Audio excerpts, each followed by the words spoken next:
para que Europa se entienda por parte de la ciudadanía. Se hacen muchas cosas. La Junta de Extremadura, las diputaciones, los ayuntamientos, las universidades, las fundaciones, la Fundación Juste, la Fundación Ciudadanía, todas instituciones y entidades agrupadas en la red extremeña de información europea. Y es de agradecer ese esfuerzo, porque además casi es como un correlato lógico a que el progreso económico, social, humano de esta región se haya conseguido, por supuesto, gracias al esfuerzo de sus habitantes, pero también, que duda cabe, a la contribución solidaria de la Unión Europea a través de los fondos de la PAC, de los fondos estructurales o del Fondo de Cohesión. España ha sido seguramente el país que más y mejor ha aprovechado la política agrícola común y la política de cohesión, fondos estructurales y fondo de cohesión, y dentro de España, Extremadura a la cabeza. Hay que sentirse orgullosos de eso, porque otros países europeos que también han recibido toda esa solidaridad, que se cuenta en muchos y muchos millones de euros, sin embargo, no pueden presentar un balance tan impresionante como el nuestro. Y sobre todo es fundamental hacerlo si queremos tener en cuenta nuestro objetivo de continuar beneficiándonos de esa solidaridad europea en la medida en que sea factible. Digo, por lo tanto, que tal labor, esa tarea para difundir Europa entre la ciudadanía, es proporcional al éxito de Extremadura en Europa y de Europa en Extremadura.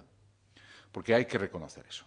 Hay que reconocer que la lejanía entre la ciudadanía y las instituciones europeas sigue siendo muy grande.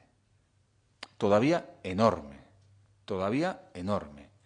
Y España, el año que viene, ya llevará 25 años. Entonces, en las comunidades europeas, luego en la Unión Europea.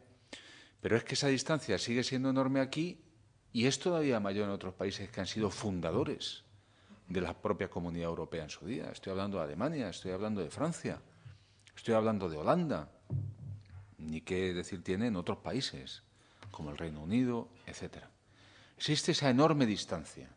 La gente sabe que existe la Unión Europea, valora muy positivamente la existencia de la Unión Europea, cree que es buena para el país, para su región y para su vida. Así lo dicen todos los sondeos. España está en el primer lugar de europeísmo dentro de la ciudadanía, además de manera sostenida. El 70 y tantos % de los españoles, cuando se les pregunta ¿está usted a favor de la Unión Europea?, lo afirman con rotundidad. ¿Cree usted que Europa ha beneficiado a su país y a su región? Lo afirman con rotundidad. Pero, sin embargo, cuando llega, por ejemplo, el momento de votar en las elecciones al Parlamento Europeo, pues más de la mitad de los electores se queda en casa. Alguien me podrá decir, bueno, pero también hay un alto grado de abstención en las elecciones generales, en las elecciones autonómicas, en las elecciones municipales. Ya, pero es que cuando se habla de elecciones europeas, eso se dobla. Siempre puede haber un 25% de la gente que no vaya a votar por una u otra razón, pero que vaya más del 55% del cuerpo electoral es bastante preocupante. Tenemos que solventar, por lo tanto, ese problema. ¿Y ese problema cómo se solventa? Hombre, se solventa demostrando cada día que la Unión es útil, por supuesto, pero demostrando también cada día que la utilidad de la Unión como construcción política deriva de quienes le dan la legitimidad para serlo, que son los ciudadanos. La legitimidad en nuestra democracia procede del pueblo, que es quien ostenta la soberanía, pues igual en la Unión Europea. Porque el Parlamento Europeo se elige en las urnas, el Parlamento elige a la Comisión y los gobiernos que conforman el Consejo están elegidos democráticamente por parlamentos que salen de unas elecciones generales. Yo creo que ese es el quid de la cuestión, demostrar la utilidad y al mismo tiempo que la gente es dueña de la Unión Europea. Porque muchas veces cuando uno se levanta por la mañana y escucha la radio con una noticia sobre la Unión Europea tiende a pensar esos de Bruselas.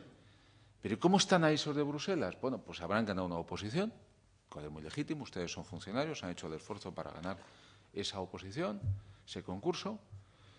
Pero ¿y quién les ha elegido?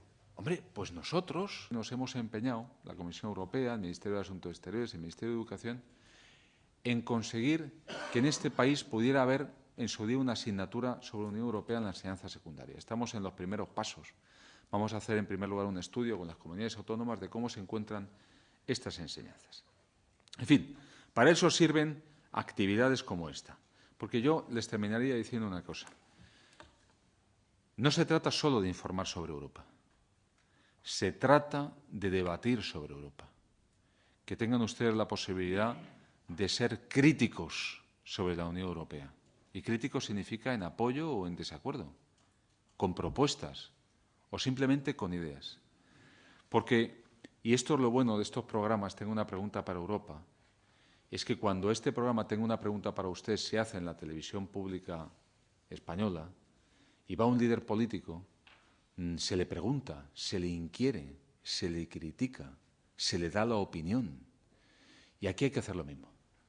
Europa no es algo, por definición, beatífico y, por lo tanto, está sometido a la crítica terrenal y a la crítica, repito, constructiva, dura, acerba o también de apoyo.